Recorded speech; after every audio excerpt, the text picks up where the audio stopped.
I've been dreaming all night, bringing me some inspiration. Never meant to love no one, but baby, I saw you for a second and I'm happy that you came my way. Don't wanna waste no time without you ever brightening up my days. Hallo, herzlich willkommen hier heute zu Conny dekoriert und Michael, der Kameramann, freut sich wieder dabei zu sein. genau, draußen ist es stockdunkel. Es ist zwar am Tage, aber es ist total dunkel und wir haben heute nämlich mal so eine ganz natürliche Deko-Idee hier für unsere Küche, für die Bank gemacht, und zwar eine alte Ziegelform und aber auch mit ein bisschen Licht und so ein bisschen Frühling kommt, aber es ist noch eine Winterdeko. Und ja, ihr Lieben, wir hoffen sehr, dass euch dieses Thema interessiert, und bleibt dran, weil das zeigen wir euch jetzt.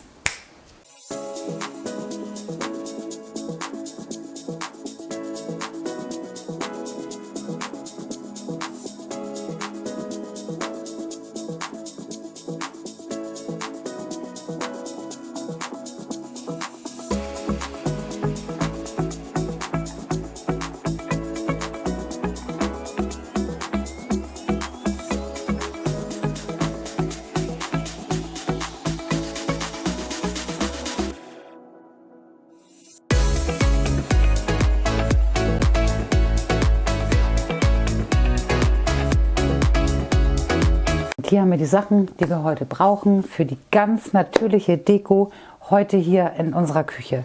Und da ist nämlich die Basis, das ist ja so ein Pflanzgefäß, ja, gemacht wie so eine alte Ziegelform. Die ist relativ lang, die passt natürlich super da drauf.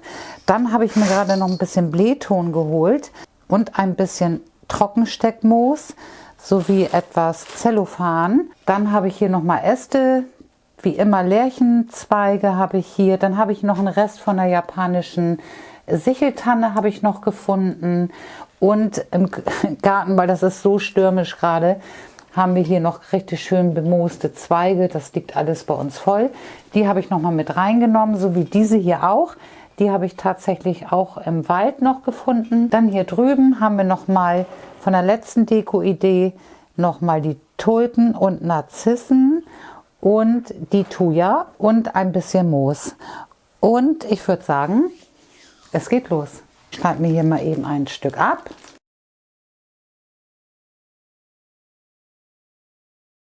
Mir die Form damit aus. Die Reste kann man zur Not nachher außen abschneiden. Da könnt ihr nachher mal gucken. Das kann man natürlich später machen. Genau, und das machen wir auch. Ich lege das erstmal nach außen hin. Und dann fangen wir an mit dem Blähton, damit wir keine Staunässe haben, weil ich möchte doch ein paar Pflanzen heute hier gerne mit einpflanzen. Die Deko bleibt ein bisschen länger stehen. Die Zwiebelblüher, die werde ich immer wieder austauschen, aber so wie die Thuja, das bleibt hier drin, und hier kommt der Blähton rein.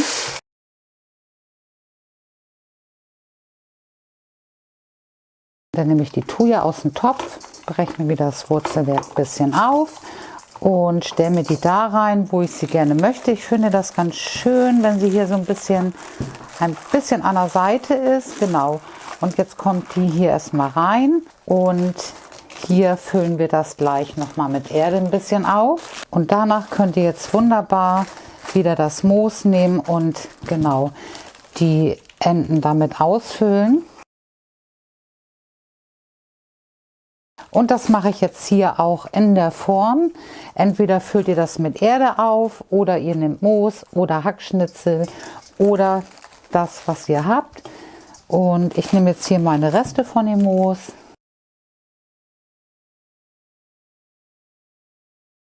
Und lege das erstmal damit aus. Und damit wir farbtechnisch hier noch ein bisschen Abwechslung kriegen, kommt einfach noch mal ein bisschen Polstermoos getrocknetes mit rein.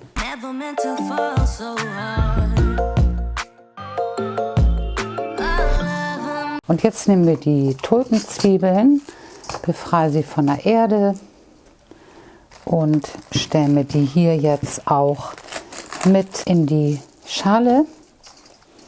Ruhig ein kleines Loch machen und hier wunderbar kann man das jetzt mit reinstellen.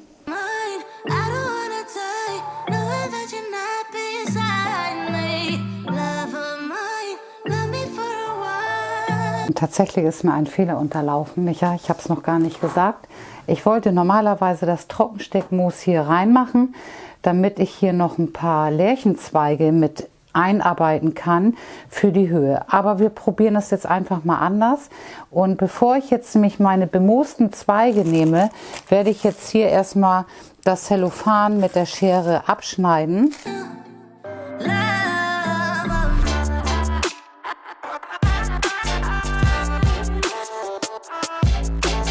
Und jetzt nehme ich, wie gesagt, die bemoosten Zweige und lege mir die einfach hier überall so komplett mit rein. Und genau, jetzt habe ich hier auch die kleineren Zweige und ich lege mir das jetzt hier erstmal richtig schön aus.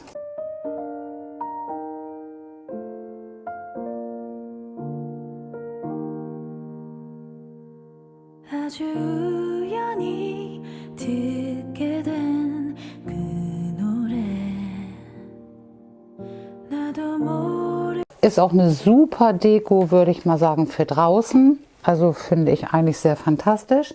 Bei uns bleibt sie wirklich drinne. Und ja, ich würde mal sagen, so für In- und Outdoor.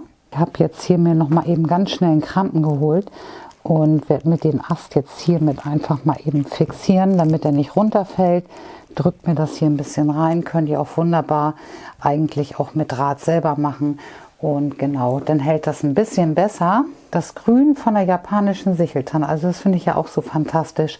Und das kann man hier jetzt eigentlich auch nochmal super mit einarbeiten. Das gibt nochmal so ein bisschen Lebendigkeit, sieht sehr, sehr schön aus. Und das hält auch wirklich lange, lange grün. Und ja, genau. Und das mache ich jetzt hier nochmal einfach so mit rein.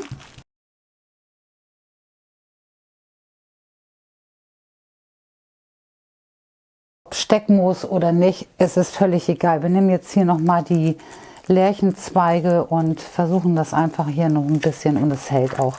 Kann man sich jetzt hier nochmal einfach nochmal mit reinstecken. Dann nimmt man eben mal nicht so einen großen und ich glaube, das hält. Das ist doch wirklich noch eine richtig schöne Winterdeko, oder Micha? Ja, finde ich auch. Na, so richtig schön.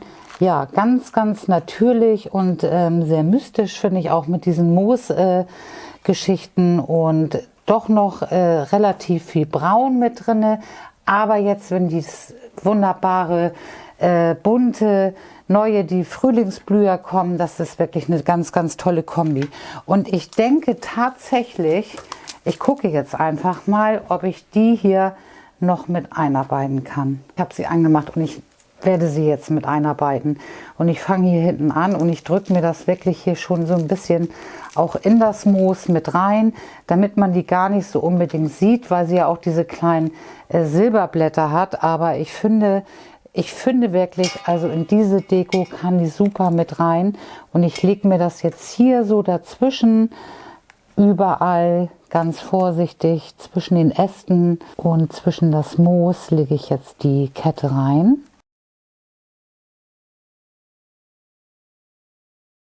Und dann gehe ich wieder nach hinten. Und ich würde sagen, der kleine Mini-Wald in der Ziegelform, der reicht uns, oder? Der ist fertig. Ja. Der passt jetzt zu unserer richtig tollen, rustikalen Holzbank. Und ich würde sagen, wir gehen runter und dekorieren das mit euch ein. Und das war unser Thema. Ganz natürlich Winterdeko hier für unsere Küche mit dem Weidekorb. Das kennt ihr ja auch schon. Ja, den hängen wir jetzt noch mal ein bisschen runter, damit man noch besser raufgucken kann, auch auf die Sukkulenten. Das heißt, wenn hier noch die Blüten alle kommen, ist das richtig schön. Und da freuen wir uns drauf. Und ihr Lieben, wir hoffen natürlich sehr, dass wir auch euch heute inspiriert haben mit dieser Winterdeko. Dann natürlich freuen wir uns sehr über einen Daumen hoch und eure Kommentare immer wieder allerliebst. Oder Micha? Genau. Hören wir uns immer gerne, gucken wir uns immer gerne an. Genau, gucken wir uns immer gerne an. Lesen nur. Und lesen immer gerne. Genau. Und ihr Lieben, ja, wir hoffen, die nächsten Tage euch wieder zu sehen und mit und für euch zu dekorieren. Und nicht zu vergessen, guckt doch mal, hier unten sind die Links von Instagram und Facebook. Da kommen auch immer so tägliche kleine Highlights. Das wird jetzt auch wieder ein bisschen mehr. Und ja, wir freuen uns auf euch, eure Conny und Euer Micha, euer Kameramann. genau. Bis dann, ihr Lieben. Fühlt euch gedrückt und tschüss. Tschüss.